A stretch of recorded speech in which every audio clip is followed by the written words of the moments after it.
Hi అండి. మీరు ఎప్పుడైనా బ్రౌనీ కేక్ రెడీ చేశారా? చేయనట్టయితే ఒకసారి ట్రై చేయండి. చాలా ఈజీ అనిపిస్తుంది. నేను మొదటిసారి ట్రై చేశాను కానీ చాలా ఈజీ అనిపించింది. చాలా టేస్ట్ కూడా చాలా బాగుంది. మరి ఎంత సాఫ్ట్గా ఉందో. మరి లేట్ ఎందుకు, స్టార్ట్ చేద్దాం రండి. ముందుగా 2 గుడ్లని ఇలా మిక్సీ జార్లో కొట్టుకొని వేసుకొని ఆ తర్వాత గ్రైండ్ చేస్తూ ఆపుకుంటూ గ్రైండ్ చేయండి. మిక్సీ ఇలా ఆఫ్ చేస్తూ మిక్సీని మళ్ళీ గ్రైండ్ చేసుకోవాలి. హై స్పీడ్లో మాత్రం పెట్టకూడదు.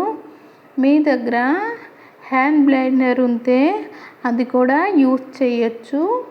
నా దగ్గర అదే లేదు కాబట్టి నేను ఇలా మిక్సీ జార్లో వేసుకొని చేస్తున్నాను. అందులోనే కాసేపటికి ఎగ్ మిశ్రమాన్ని బాగా మిక్స్ అయ్యాక ఒక గ్లాస్తో షుగర్ వేస్తున్నాను. షుగర్ వేసుకొని మళ్ళీ గ్రైండ్ చేసుకోవాలి. ఇది బాగా మిక్స్ అయ్యాక ఒక గిన్నెలో ఆ మిశ్రమాన్ని వేసుకోవాలి. చూడండి, బాగా మిక్స్ అయిపోయింది కదా.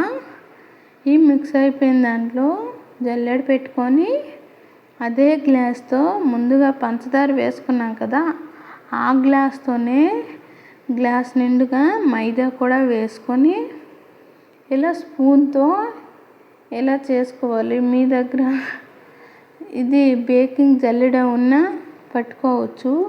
సో నా దగ్గర అవైలబుల్గా లేదు కాబట్టి దీంతో జల్లించేసాను. ఒక 2 స్పూన్ల దాకా కోకో పౌడర్ని యాడ్ చేస్తున్నాను. ఇది లేని వాళ్ళు కాఫీ పౌడర్ని వాటర్లో మిక్స్ చేసి యాడ్ చేయొచ్చు. కాకపోతే అంత ఫ్లేవర్స్ రావని నాకు అనిపిస్తుంది. సో ఇదంతా మిశ్రమాన్ని ఇందులో కొంచెం వెనిలా ఎసెన్స్, ఎగ్స్ వేసాం కదా, ఆ స్మెల్ రాకుండా ఉండడానికి లేని వాళ్ళు యాలకుల పొడి కూడా వేసుకోవచ్చు. అందులో నేను baking powder 1/2 spoon, baking soda 1/2 spoon వేసుకొని కట్ అండ్ ఫోల్డ్ మెథడ్లో కలుపుకోవాలి. ఇలా తిప్పుకుంటూ కట్ చేయాలి. కాస్త టైం పట్టినా ఇలానే చెయ్యాలి. కాసేపటికి చూడండి ఎంత బాగా మిక్స్ అయిపోయిందో. ఇప్పుడు 2 స్పూన్ల దాకా బటర్ కానీ నెయ్యి కానీ వేసుకోవాలి.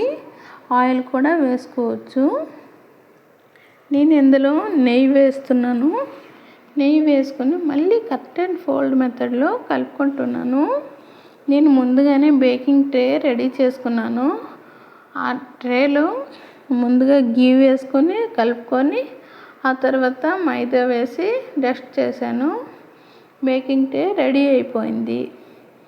అందులోనే మనం ముందుగా రెడీ చేసి పక్కన పెట్టుకున్న కేక్ మిశ్రమాన్ని ఇందులో వేసుకొని ఆల్రెడీ ఫ్రీ హీట్ చేస్తున్న కడాయిలో పెట్టుకొని స్టవ్ని లో ఫ్లేమ్లో పెట్టుకొని దీనిపైన మూత పెట్టుకుంటే కరెక్ట్గా టైం చెప్పలేను కానీ కేకు కుక్ అయిన వరకు ఇలా మనము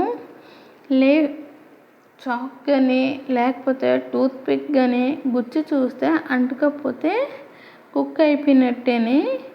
మనం ఎంత టైమింగు ఆఫ్ చేసేద్దామని అనుకోకుండా ఇలా చేస్తే అవుతుంది. పూర్తిగా చల్లారాకే మాత్రమే తీయాలి.